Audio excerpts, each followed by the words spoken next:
C'est en fait la capacité que nous allons pouvoir proposer à 92 personnes de pouvoir être, vous le voyez, au cœur même des Sables d'Olonne, dans une situation résidentielle, mais pour autant avoir effectivement des personnes qui ont un statut soit de jeunes apprentis, soit en formation professionnelle, 92 logements, donc 79 logements qui sont particulièrement pour ces personnes-là, accueillir évidemment des personnes aussi qui sont des familles monoparentales, notamment des femmes seules. L'idée même de ces résidences, c'est de pouvoir effectivement être hébergés, notamment des jeunes qui sont en situation de formation professionnelle, ou bien, on sait ici, les Sables d'Olonne, les nombres de personnes qui font par exemple des saisons et qui ont la difficulté de pouvoir se loger pendant ces temps de saison, eh bien répondront à ces jeunes-là.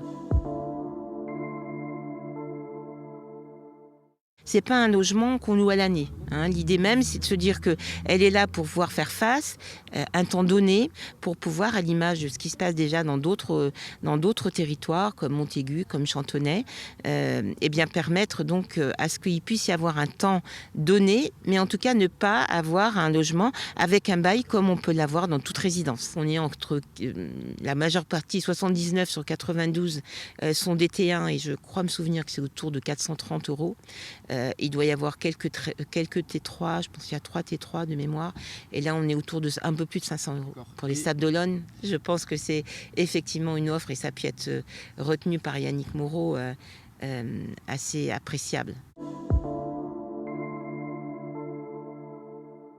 Il fallait que ce soit quelque chose qui soit résidentiel, évidemment structurant, mais pas stigmatisant.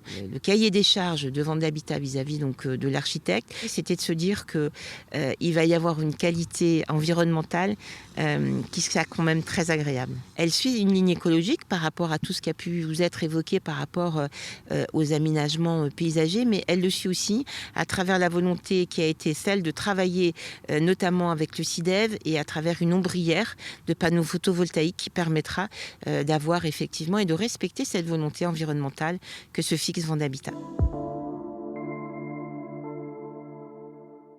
Ce qu'on nous dit, c'est qu'effectivement, il va falloir se rapprocher d'Agropolis, et c'est environ 6 mois avant.